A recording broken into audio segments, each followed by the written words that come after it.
For Your Girl. That's right, it's a podcast. It's Pod For Yah Girl. We're trying to go live. Pod For Yah Girl. It's Pod For Yah Girl. GOCHI. All right, what's up, you guys? Welcome to Pod For Yah Girl. It's your girl Nwugochi here, and I have a special, phenomenal guest with me on today, Miss Courtney Aiken. What's up, sis? I'm good, sis. How are you? I'm doing good. It's so good to see you. You too. Listen, when you walked through that door, I was just like, oh my gosh, my sis. I know. And your smile lights up every room. It really does. Oh my gosh, she's gonna make me blush. Y'all, this is my phenomenal sis, Miss Courtney Aiken, and I am giving her the go girl for today's episode. I am super excited to introduce her to you guys. Some of y'all may already know her because she be out here in these streets, okay? She be out here doing her thing. I'm trying to tell y'all, so let me tell y'all a little bit about her. Courtney hails from Hilton Head Island, South Carolina. She is also a 2007 cum laude graduate of the Spelman College. Come on, somebody, and the founder and chief executive officer of the ShowKase Agency. Listen, a project management and consulting boutique in Atlanta, Georgia. The ShowKase Agency was founded in 2017 to enhance brands, come on, expand businesses, come on, elevate visions for entrepreneurs in various industries. Listen, yes, my sis is doing all of that, okay? And now, so with a special focus on providing support for small business owners. She's going to talk a little bit about all of those things, but that's not all, y'all. This is another reason why she gets the Go Girl on today's episode. So listen, she is an author, a philanthropist, a leadership coach at Spelman College.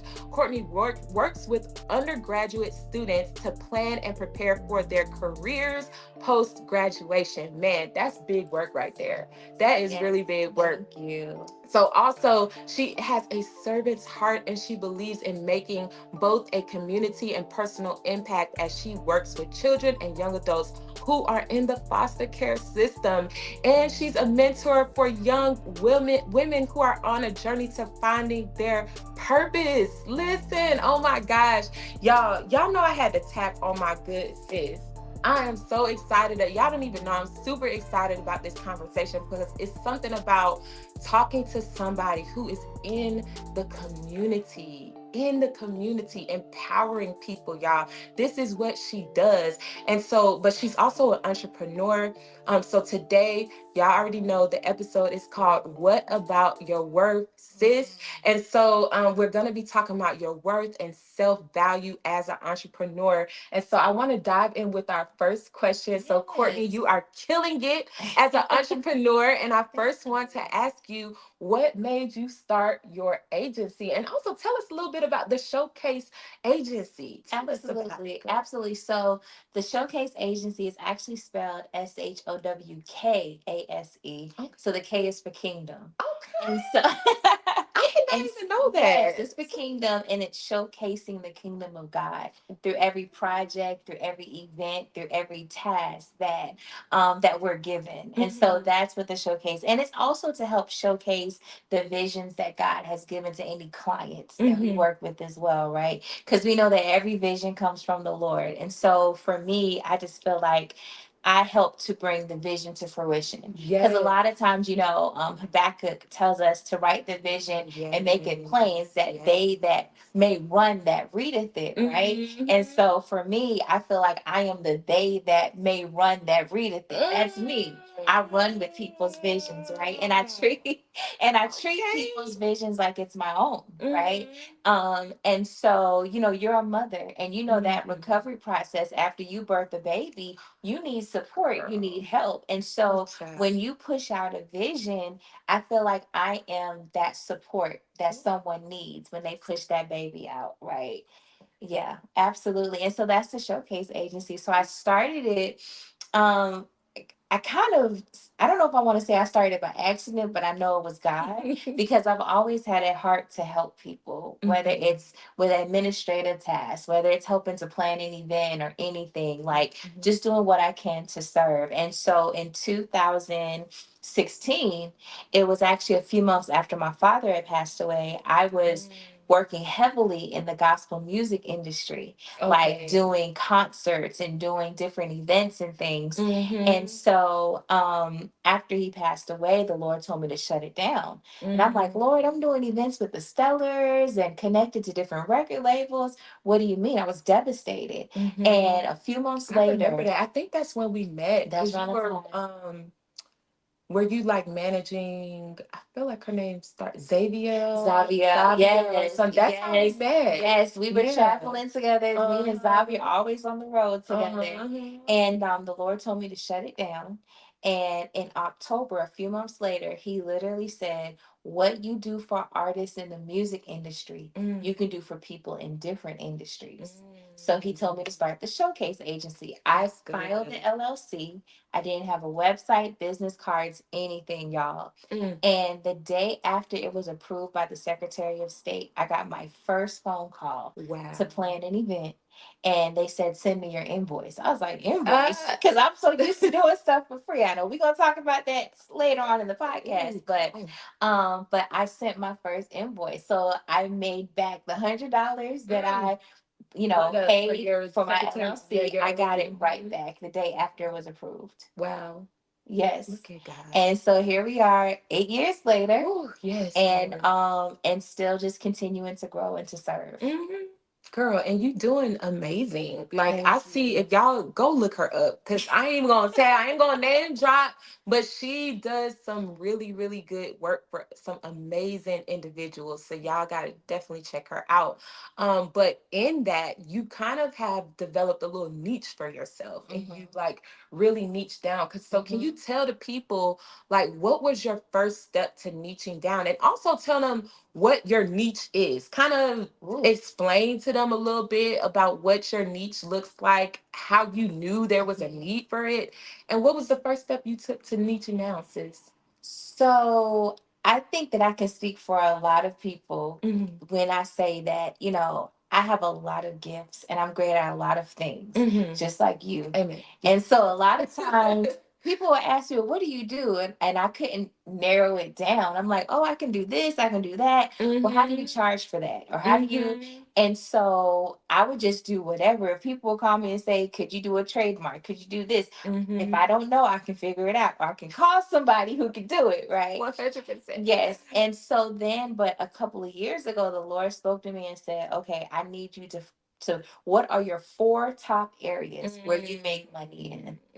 Right? And I said, okay. And I said, project management, event management, operational support, which is providing day-to-day administrative support or just operational support for my clients, and also legal services because I'm a notary. So I'm always sending out contracts. I'm always notarizing stuff. I'm always reviewing things, right? Like I review record deals sometimes, right? And so, which is very, you have to really be focused and go line by line with those contracts. And I said, well, those are my 4 areas. He said, okay, well, those are your 4 services. And so through those 4 services, people in different areas in industries need those services.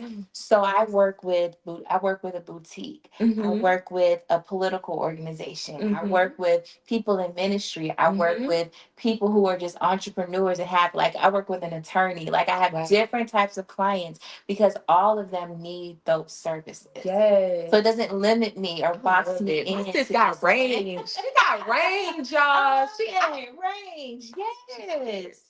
Yes. So that's what I did. And so focusing on that is what brings in the profit for my business, right?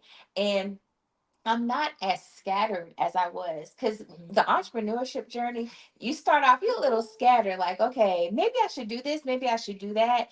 Or social media is telling me that this is going to make me money, or this is what's trending in the market. No, once you find your niche, like those 4 strengths that you have, turn those strengths into services. So good. Right? So and good. then that's what's going to help. Say that part again. Say that part again with the strength thing. Turn your strengths into services. Come on. Right? Y'all need what you strong at. Yes. I need y'all to really hear Turn this. those, and then the areas that you may weak or need support in, get support staff. Right. So for That's me, I have a couple of VAs that work for me, right, full time, because I can't do it by myself, right?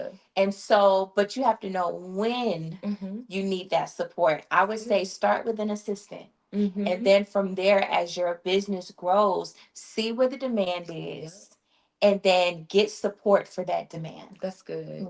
That's so good. Okay, so when you talk about niche, can you talk about niching down for the people who may not really know what a niche is and know how to be selective in that process? Right. So I know you did just talk a little bit just about like, you know, knowing your strengths and stuff like that. But what separates your strengths from a niche? So I could be a strong administrator, but that doesn't mean that I'm everyone's administrator, right? And so your niche is, you know, recognizing what is my target audience. So for me, even though I have people that are in different industries, they're all either personal brands. That's good. Or they're small businesses. Yes. So my niche is working with personal brands or small businesses, right? Now, one day I would like to get to the corporate level where I can work with corporate businesses, but I know I have to have that support. But, and I also recognize that my demographic, the majority of my clients are either women or they're married couples. That's good. Right? So I Y'all work see with how both she did a niche on top of a niche? Yes. Y'all see that? Yes. Okay. So my niche are personal brands, small businesses, women entrepreneurs, or married entrepreneurs who work in business or ministry together. Hey, you guys, now we are going to have a word from our episode sponsors. Yes, you guys, we got sponsors. Check these amazing products out. Okay, let's talk about finding the best products for your business without breaking the bank. Whether you're just starting out or been running your side hustle for a while, sourcing quality, high quality, affordable products is key to growing and scaling your business. Okay, so that's why I'm excited to tell you about DHgate. Yes, you guys, if you haven't heard of DHgate, it's a one-stop online marketplace where you can find just about anything for your business at wholesale prices. From fashion, beauty products to electronics and home goods, DHgate connects you directly with suppliers. Yes, y'all, so no middleman, helping you save on every order. I know how tough it is to keep costs low while still offering your customers top-notch products, but with DHgate, you can do both. And the best part, they offer buyer protection, so you can shop with confidence knowing your purchases are safe. So if you're ready to stock up and save big, click the DHgate link in this episode's description and start saving using DHgate today. Guys, don't forget to use the discount code GOCHI and go check out Ritual right now. I promise y'all, I'm using this fertility support drink. It's a 3-in-1 drink, and it really does help you guys. Most of all, the taste is really, really good. I know you guys, some of y'all may have help while you are on this journey to motherhood, and you may be using products that don't taste as good, or that you don't really like to take on a daily basis. But let me tell you guys, this stuff, it tastes like lemon. You're gonna love it. And one of the things that I really love is that I take it twice a day, in the morning and in the evening. And it gives me the confidence that I need to know that my body is going to do what it needs to do as we are preparing to bring our third child into the world. I'm not pregnant yet, but I'm super hopeful that within the next few months, with the help of Ritual, this 3-in-1 drink mix for fertility support, that I'm going to be getting the good news any day now. So I want you guys to definitely go over and check out Ritual. go over and check out Ritual right now. And they have a lot of different supplements on their website, not just the 3-in-1 fertility support. So if you guys just need supplements for a day-to-day basis, for women, for teens, your teen girls, they have some amazing products on their website. And for everyone who is a part of the Pod for Your Girl family, I want you guys to use the code GOCHI at checkout so you can save on your first order. Also, the link is in the description of this episode right now, so you could just head on over, click the link in this episode's description, head on over to Ritual and see their site, y'all. One of the best things about this brand that I love is that all of the ingredients are traceable. So if you're thinking about this fertility support drink mix, if you're thinking about this and you're family planning right now, it gives you the confidence to know, like, okay, I'm not just putting anything in my body, but I'm putting something in my body that I know where it comes from. So when you go on the website and you are getting ready to add your stuff to the cart, in the about, you'll be able to see where the ingredients come from, you guys. And I love it. It's amazing. This stuff is truly amazing. So please, please, please go check out the website. Check out the website. You got to have your daily dose of supplements and goodness and all of the things that you need to continue to drive your body, y'all. You can't do this alone. So go check out the website and start putting the nutrients back into your body. We pour so much out that we have to start to pour back into ourselves. And so, yeah, go check it out. Use the code GOCHI at checkout or click the link in this episode's description so you can save at checkout. Hey girl, are you ready to turn that passion into a thriving online business? Whether you're just starting fresh or looking to grow what you've already built, Shopify is the platform that can make it all happen. I personally love how easy it is to use, even if you're not super tech savvy. From stunning website templates to powerful tools to manage inventory, payments, and shipping, Shopify has everything you need to run a successful business. And here's the best part: you don't need a big budget to get started. Shopify offers affordable plans to fit any stage of your business, and they've made scaling easy when you're ready to grow. So if you're serious about taking your brand to the next level, it's time to stop waiting and start doing. Go ahead and click the Shopify link in this episode's description, and you can sign up or transfer your existing website to a Shopify site today. Trust me, you will not regret it. Let's make those business dreams a Shopify reality. All right, you guys, thank you guys. Those are my niches. That's Right. good. And so I found that over the years, these are the type of clients that I always typically attract. Yeah. So this must be my niche, right? So what I would say, I started with one client for months. Wow. And then that working with that one client turned into, oh, well, I saw you at this event, or I saw you doing this. Like, can we meet? Can we talk? And I've never ran an ad. I've never done any type of marketing for my business. It's all just been word of mouth. That's so good. And that's really powerful. And she's not the only one, y'all, that talks about word of mouth. Like my husband talks about it too. Like for his business, he's going on maybe almost 10 years now with his business and never ran an ad. Never ever had to market, never like had to like really like publicize his stuff. It's always been word of mouth, retainer,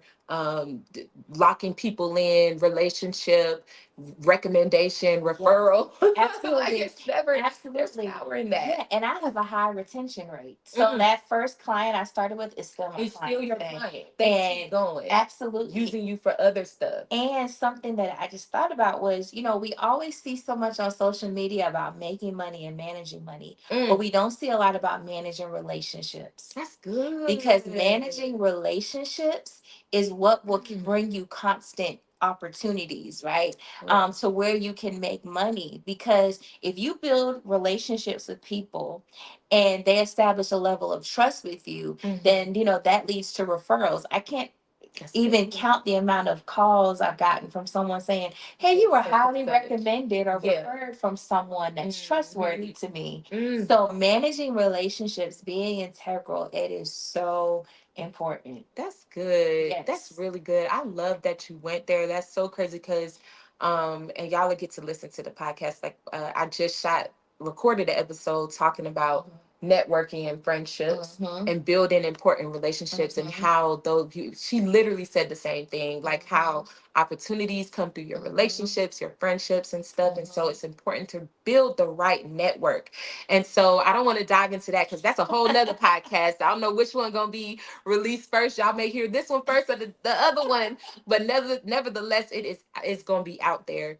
And so I want to dive into our next segment, which is the Pat Your Weave segment. Okay. And really quick, let me break it down for you guys. Pat. Patting your weave is all about breaking the stereotype, y'all. So sometimes, we can get locked up into a place of like, because I pat my weave, I identify with this individual or this person. If you go back and you listen to the intro episode, then I talk about Shanae on Martin, like how, sometimes when I pat my weave, I feel like I'm this Shanae individual. And that's kind of how this segment was birthed, because I was like, wait a second, like I am not a stereotype just because I choose to do this in public. And so sometimes, like when you're in public and the societal norms and what society says is appropriate will cause you to put yourself into a box. And so the Pat Your Weave segment is all about breaking outside of those boundaries, breaking outside of those boxes and doing it anyways, and allowing people to know, like, no,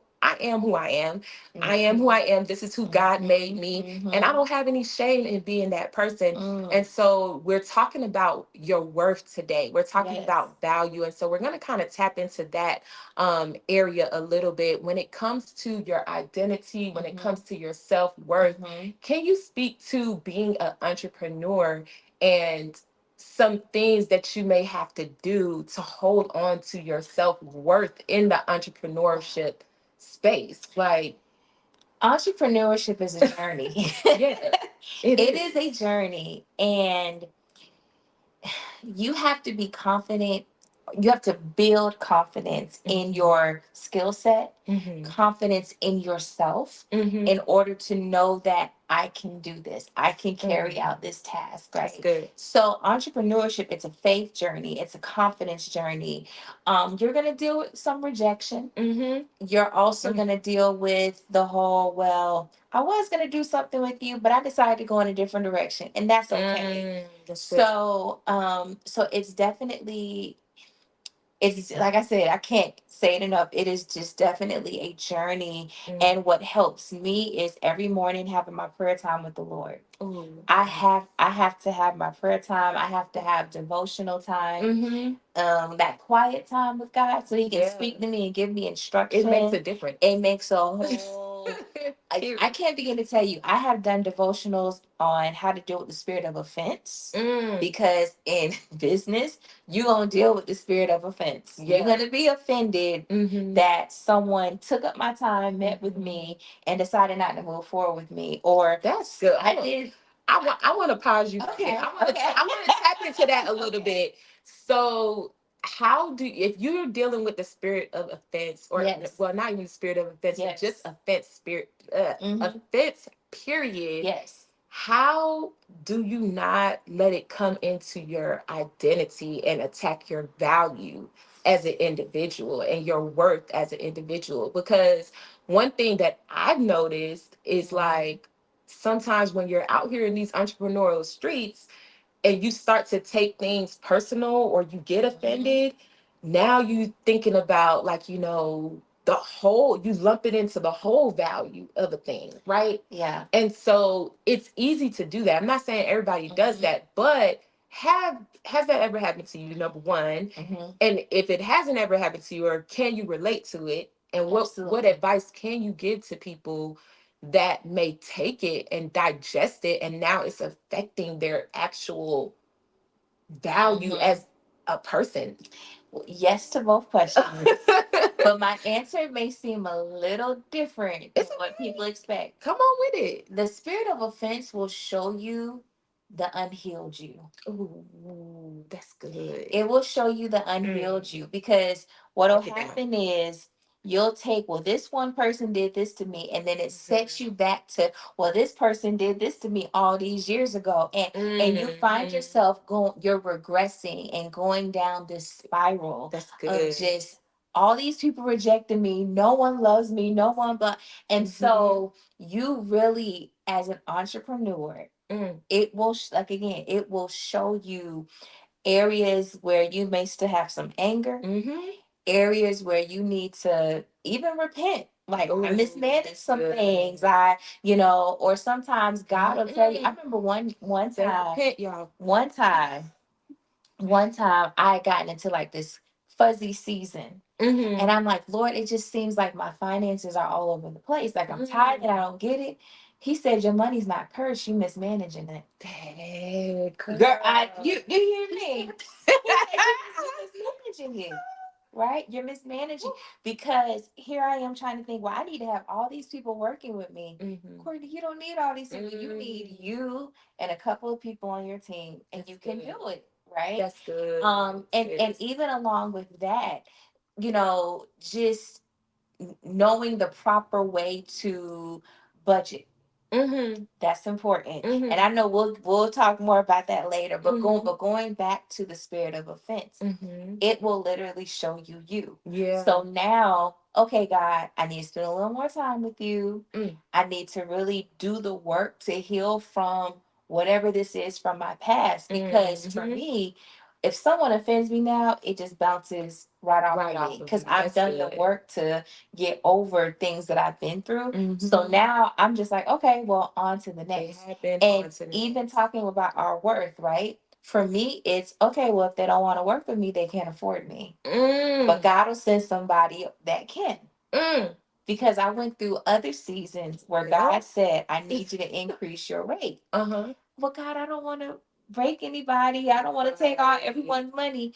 And every time he would tell me to increase my rate and I wouldn't, contracts would dry up. My phone would stop ringing.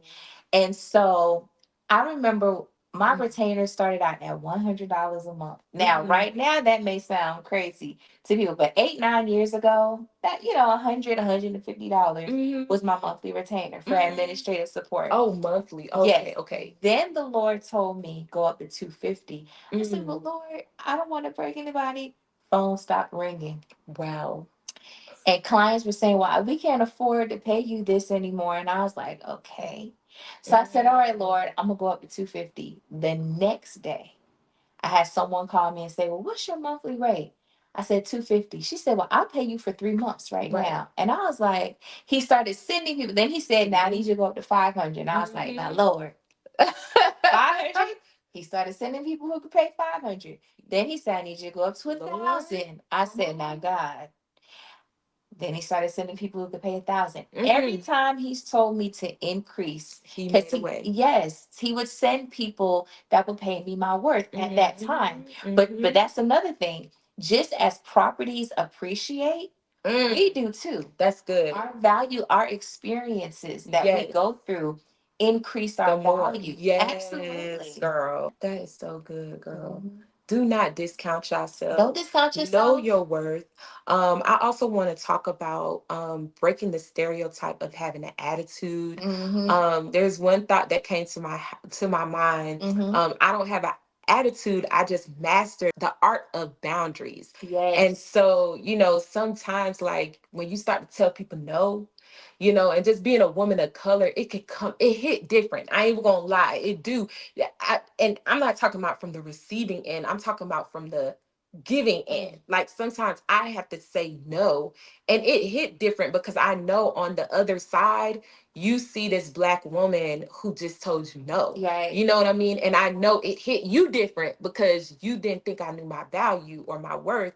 And I had to put up that boundary and say, no, like I'm not going to do this for free. No, I can't keep letting you take advantage of me. No, I have to focus on me right now. I got to focus on the family. I got to cook dinner. So Right. no, you know what I mean? But it do hit different. And so on the perceptive side, on the side of the person who is receiving, it can come, and even especially if it's another race or a man, you know, they deal with the egos, pride, and stuff like that. It hits different for a Black woman or a woman of color, any woman of color, to tell you no or to put up boundaries. You get put into this stereotype of, oh, she just don't want to work, or oh, she just don't want to do it, or she got an attitude, or she no. I just put up my boundary. Exactly. Let me say this. I had to shift from pleasing people to pursuing purpose. And when you shift from pleasing people to pursuing purpose, it's going to offend people. Come on. Because they don't understand you anymore. But Courtney used to, another story. I was probably about 25. And I was that friend that if you called me and said, Court, I need gas money. Okay, come meet me at the ATM, right? Because that was before we had Zelle and Cash App and all that, right? So it was okay. Well, you're gonna have to come and meet me, you know, near my house, or we're gonna meet halfway or something like that. And so I never forget. I had given a friend of mine was running low on gas. I was like, well, I'll just give her like $60. Now she didn't need $60 to get gas, but I'm like, let me just give her $60, right? I remember that weekend. I was taking a shower, and God said to me, if you don't stop trying to be their God, I'm going to take everything away from you. Ooh.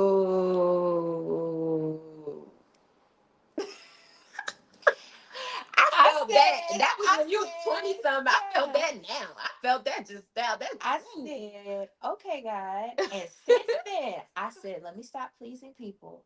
Even if it means I'm not going to have all these people around me anymore. Even if it means it's just me and you, God, right? Then it's cool because I'm pursuing purpose, right? Yes. And pursuing purpose is what sends the people who can afford my work. Who can afford my value, right? Because the reality is a lot of us have a lot of people around us that really cannot undergird us. They really can't support us. They really can't afford our value. Like they're not even on the same.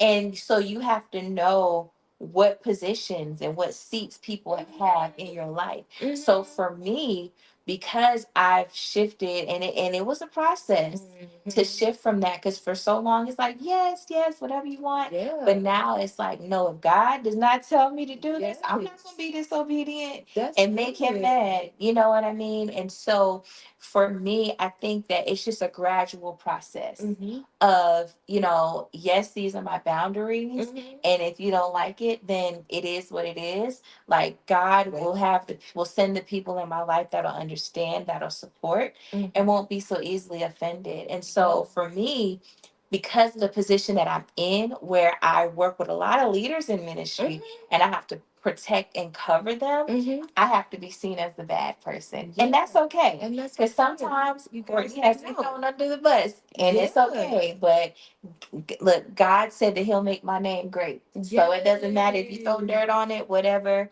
Come on, God is my creator, and I have He's to answer to Him. And He's doing it, girl. I see it. I said, I'm telling y'all, go follow my sis so y'all can see her journey.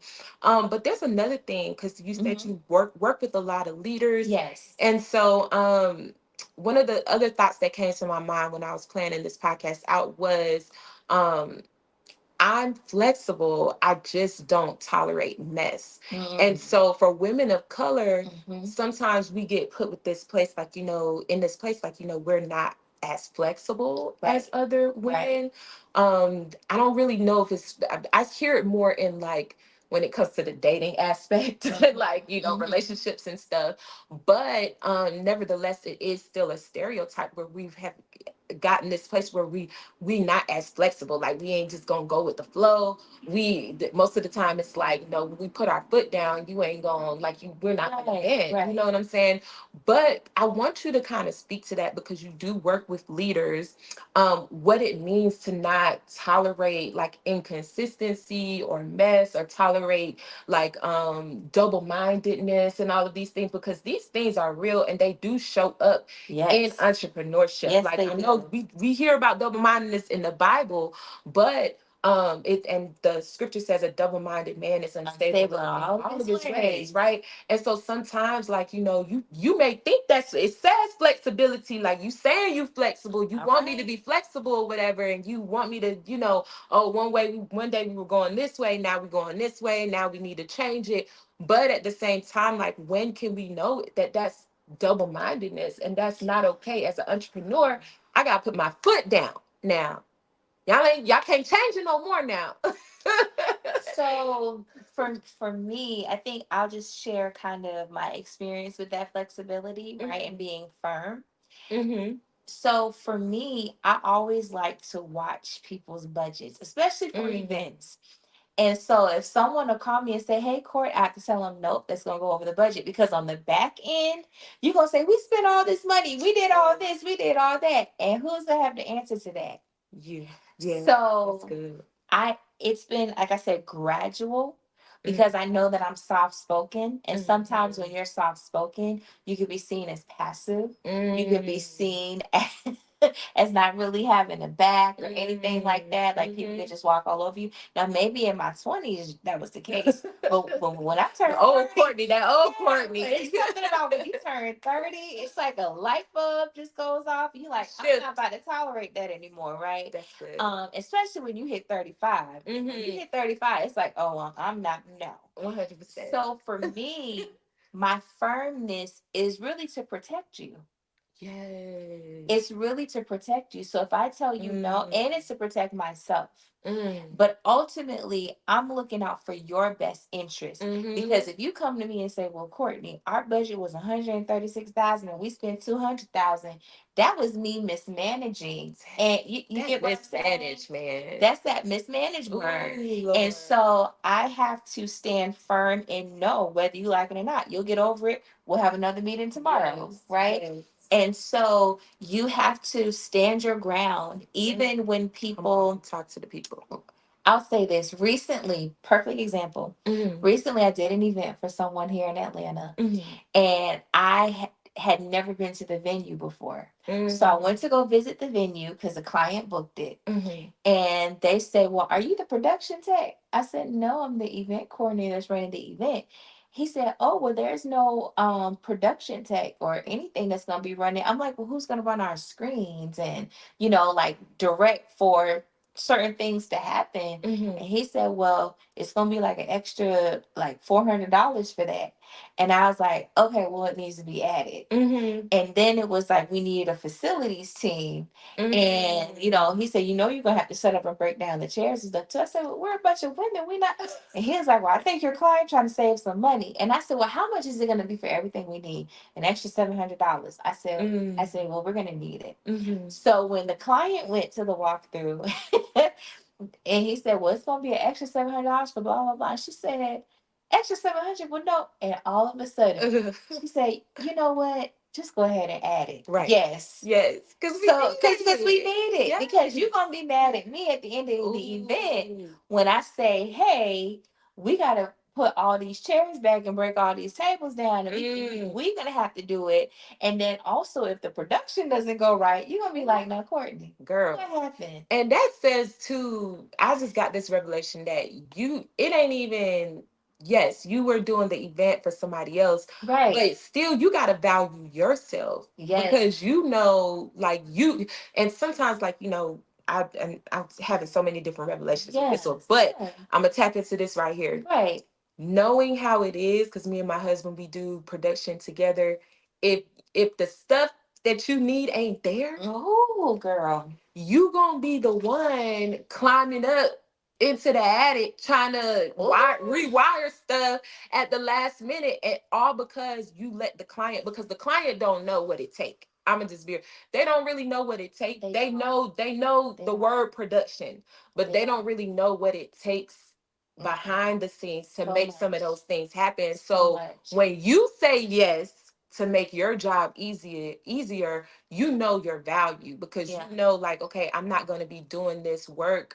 At the end of the day, if I'm putting out the chairs, that means I'm putting out the chairs for free, because that's technically not a part of my job description. I'm working harder, not smarter. You know what I'm saying? Right. Yeah. Like, so you got to say, I value myself enough to say, sis, we need this. Yes. Or sir, Whoever. we need this. Whoever Ma'am. it is, man, Right. we need We this need this. because I know you don't know the work, but I'm let me give you this 101 breakdown real quick, and let's go ahead and add it. And so I think that says a lot of just like you knowing and having that wisdom of your own value and saying we need this because I'm gonna be planning the event. I can't be Right. out here putting the chairs out. Right. But that's that confidence again that we spoke about earlier, and having trust in yourself. Like trusting yourself to speak up. Yeah. And trusting that, okay, if I tell the client what's best for them, even if they get mad at me and don't like it, they gonna They see it at the end. 100%.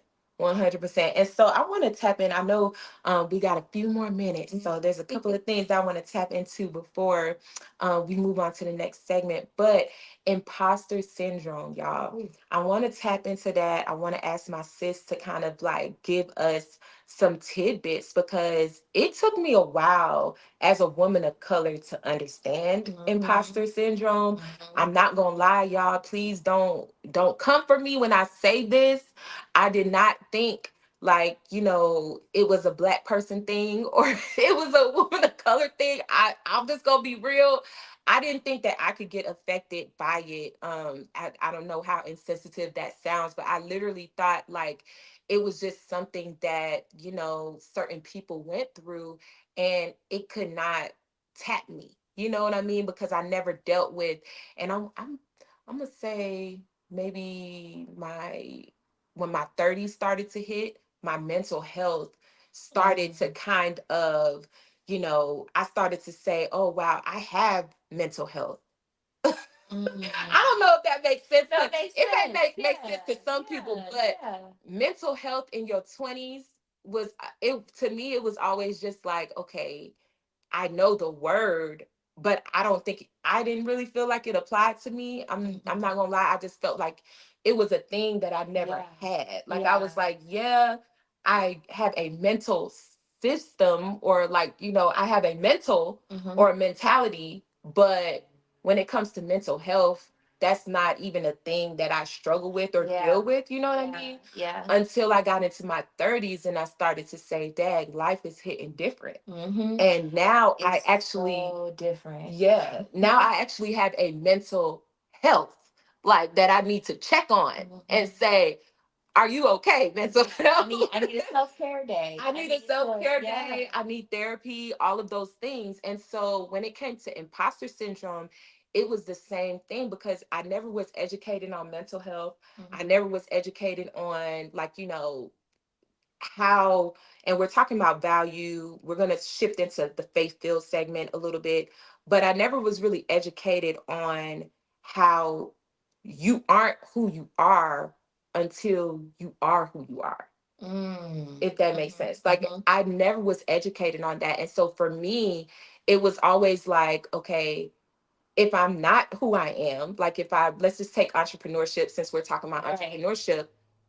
If you start a business tomorrow, you know, you still started a business. Right. And so you're still an entrepreneur.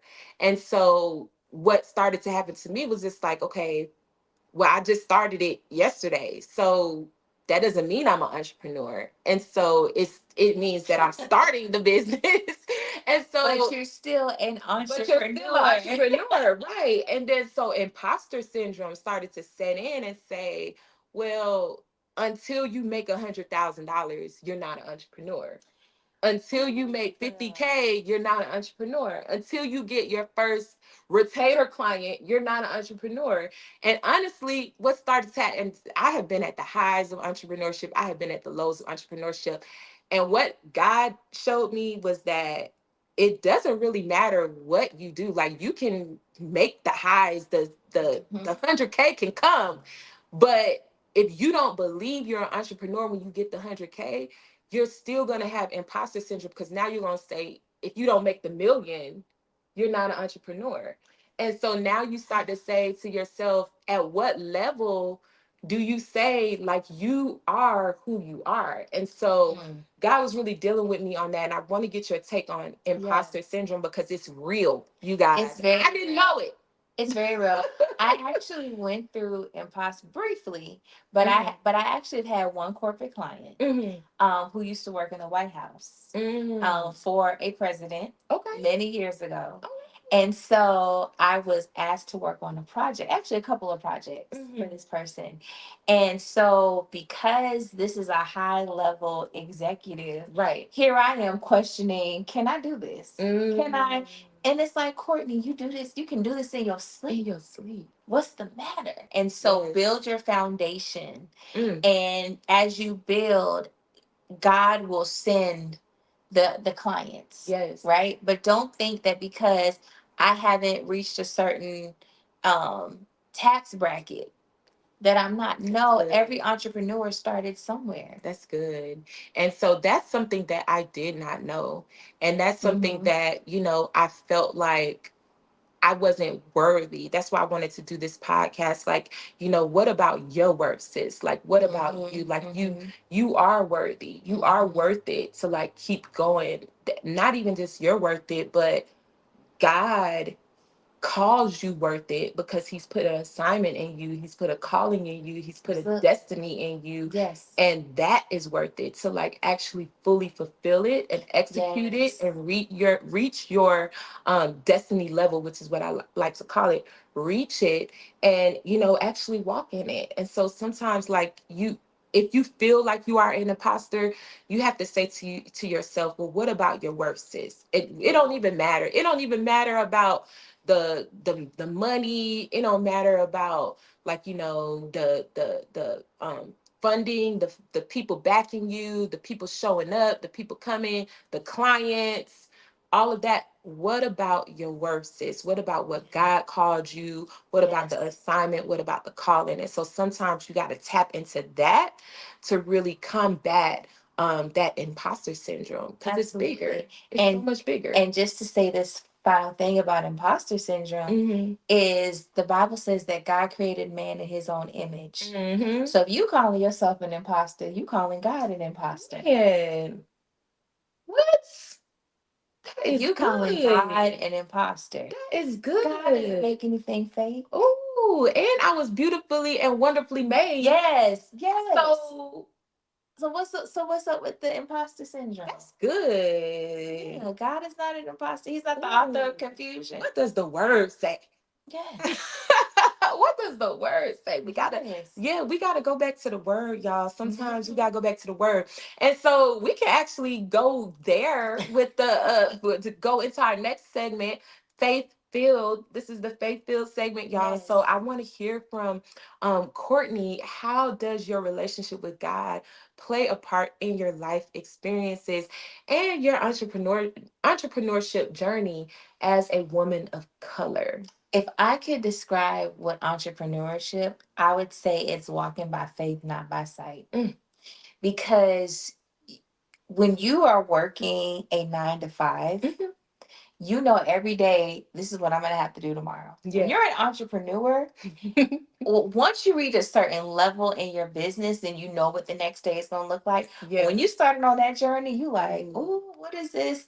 It is a faith walk because you have to trust, okay, God, that someone is going to trust the gifts that you've placed in me enough to want to invest in it. Right? And trust that, okay, Lord, if you told me to be a full-time entrepreneur, all my bills are going to be paid. Right? So it is an ultimate, the ultimate faith walk, being an entrepreneur. Because day to day, you're just like, all right, Lord, what's going to happen? How are we going to do this? And so my faith is what drives me. That's good. My faith is my foundation. That's good. And it's how I thrive. It's how I thrive. It's how I move. It says in him do we move and have our being, right? So yeah, that's what I would say about faith and entrepreneurship. That is so good, girl. Like I love that. I think, and two, I actually just did a whole Bible study on faith, but what I really want to say is, which I didn't say this in the Bible study, but I should have. What I want to say is, could it be that God wants us to totally just look to him? You know, I think he truly wants that. Because what I was talking about, I was talking about how Peter was called out of the boat, and none of the other disciples were called out of the boat. But Peter decided to say, well, Lord, if it's you, tell me to come to you. Right. And so the Lord said, come on. And it wasn't until like he took his eyes off. And this is the thing, Peter was actually walking on water, y'all. He was walking on water. This is Was real life. a supernatural thing. Supernatural. Supernatural. People don't realize, like, that's real life. Do you know anyone who walks on water? Okay, no, you don't. Maybe a puddle, maybe a regular puddle outside, but walking on water. On water, yeah. And so that was real life. Like in the middle of the lake, they were walking on water. Yes. And so the big thing about that was like when he took his eyes off of Jesus, he started to sink. And it was just, and he said, you of little faith. But it was like he said that to him because he was like, I just wanted you to just look at me. I just wanted you to focus on me. I just wanted your full attention. And I was going to carry you the rest of the way. But you started looking at the winds and the waves and how I'm going to pay my bills, Everything how I'm going to around get this, you. how I'm going to get that. The people on social media, comparison. And it's just like when you look at all those things, you start to waver in your faith. And that part, God is like, listen, if you want to be faith filled, if you want to walk in faith, if you want to walk on water, and all you gotta do is look at me. All you gotta do is come to me. That's all you gotta do. But the amazing thing about God, he didn't let Peter drown. He didn't let him drown. He just let him sink a little bit. Right. Right. And so that's the beautiful thing about God. Just get your eyes back on God. Come on. That's it. Just You have to remember as an entrepreneur, yes, you have clients, but they are not your source. They're a resource. Amen. God can send another contract, another client, whatever, to bring increase into your life. Yeah. Amen. And so I think the kids is about to walk in, y'all. So y'all about to hear them. But nevertheless, we on our last part, y'all.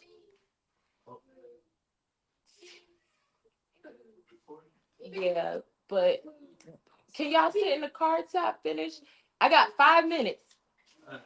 Sorry, because I know it's gonna take them a while to get settled in. Yeah, and that little one. Oh, I hear your baby.